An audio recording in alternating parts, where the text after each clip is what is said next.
What's up all, welcome back to another video. Today I want to talk a little bit about the benefits of HIIT workout versus steady state cardio and also bodybuilding, or let's say weight training.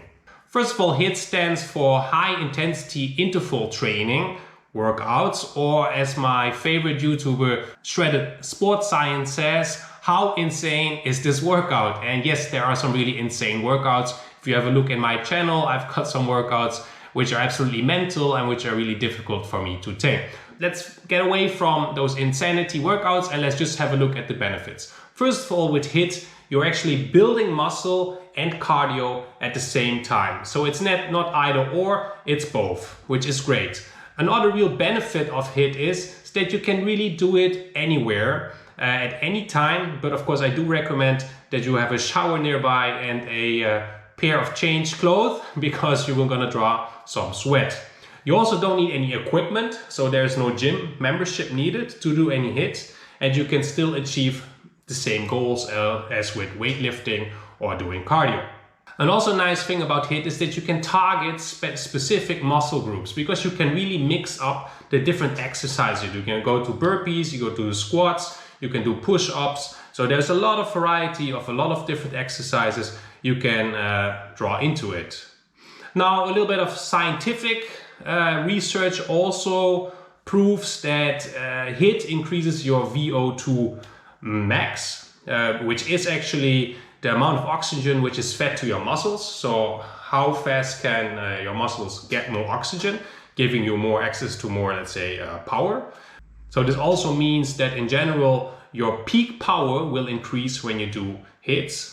That's also why, of course, sprinters or these crazy cyclists, they can draw up enormous amount of powers in very short while. Also, your time to exhaustion will improve when doing HIITs. And of course, your overall health is improved, and the risk of respiratory diseases or cardiovascular diseases will dramatically be reduced. So that's a great benefit. In addition, there is a talk about EPOC. EPOC stands for excess post-exercise oxygen consumption. That's a whole mouthful, but in general, it's compared, for example, if you go for a 40 or 60 minute run compared to, let's say, 10 to 20 minute HIIT workout, that the EPOC is quite similar. Coming back to, you have a real time saver. Now, to lose weight, of course, you can argue easily. Running I can do for 2 hours. HIIT I won't be able to do for 1 hour, because you will be totally dead after 20 minutes. So if really only weight loss is your main goal, then probably steady state cardio is a great way to go, but definitely combinable by HIIT workouts, because with HIIT you're gonna build some more muscle, and in general, the more muscle you have in your body, the more fat you burn, let's say, latently, like all over the day, because the more muscles you need, the more calories your body needs to keep those muscles going. So having a little bit more muscle will always help to, let's say, reduce or improve fat loss.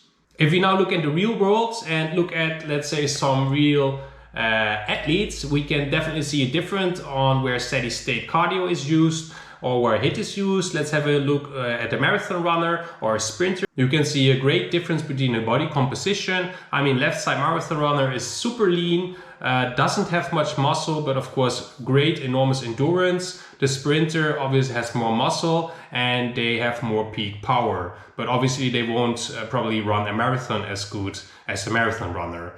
Same goes, for example, cyclists. For the guys who cycle the Tour de France, these are super lean guys. Compared to these crazy cyclists which go in circles, they have these huge muscles again, which is all involving HIIT. If we look at the other spectrum, looking at people who do weight exercises or bodybuilding, these are huge guys, as well as the strongmans. I mean, they are absolutely huge, probably not super agile, even though they're quite impressive in what they're doing. I absolutely don't want to denounce that. But if you compare it to somebody who's doing like CrossFit, which is, let's say, an insane HIIT workout all the time, you can see the body composition is totally different. And as you can see in conclusion, HIIT really kind of shreds your body. So you get end muscle and you get your cardio and you get a really nice toned body.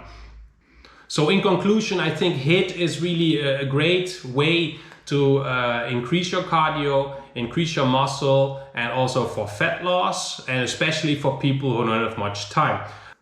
Now, for some of you who are not really into HIIT and have not done it, I now try to make a course on my YouTube channel. I already did a lot of workouts on my YouTube channel, and I tried it also for 1 month, and I showed the before and after. You can see this video at the top, but this time I want to focus a little bit more on beginners. So I have, let's say, a 1-month course. In the first week, the HIITs will really be focused on beginners, around 10-minute workouts and really accessible for anybody. In the second and third week, it's a more intermediate level. They're going to be a little bit higher, tougher, but it's really up to yourself if you can join this, if you want to join this. And the last week is a little bit those insane workouts. As I mentioned in the beginning, how insane is this workout? This is at the end. I mean, it's always fun to challenge yourself and get better at HIIT. That's why I also believe that HIIT is a great method to use, and I will definitely keep using it and really recommend for you to use it as well. So please subscribe to my channel if you want to follow the HIIT workouts which are coming in the next days, and you can start with the HIIT right on top. That's the first HIIT, which is really great for beginners. So I hope to see you there.